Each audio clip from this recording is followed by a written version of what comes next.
Yo, what's up mga kaibigan? Nalita tayo magkwentuhan. Si Damian Lillard ay opisyal nang pumirma ng 3 years, 42 million contract pabalik sa Portland Trail Blazers. Ang kontrata din na ito ay may no trade clause. Ibig sabihin ay hindi siya pwedeng i-trade ng Portland Trail Blazers.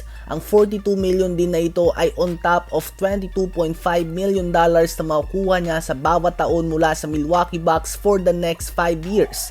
Ang pinakadahilan ng pagbabalik ni Lillard sa Portland ay ang kanyang pamilya na gusto niya lang makasama palagi at nakatulong din nga ang 3 years 42 million contract at ang kanyang no trade clause.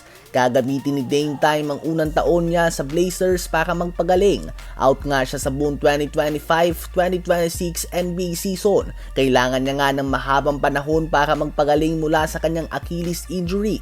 Sa ngayon, ang Blazers ay may solid young core. Subalit may chance ba itong magkampiyon sa susunod na 3 taon? Well, ang sagot dyan ay malabo ito. Slim to none ang tsansa nila lalo na kapag inisip mo kung gaano katindi ang competition sa Western Conference ngayon. Sa pagpirma ni Damian Lillard ng 3 years contract ay tila ba sinuko na niya ang paghahabol para sa championship at tuluyan na lang niyang inisip ang buhay sa labas ng basketball na talagang mahalaga at ito nga ay ang kanyang pamilya at ang malaking sahod.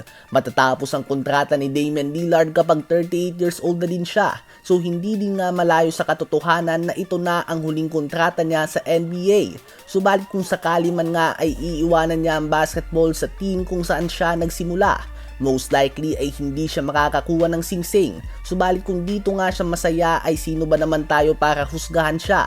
Ang kay Damian Lillard nga ay gusto niya maging malapit sa kanyang pamilya during the toughest time sa kanyang career at ang ito nga ay magtamo ng Achilles injury. Ano ba ang masasabi niyo tungkol dito?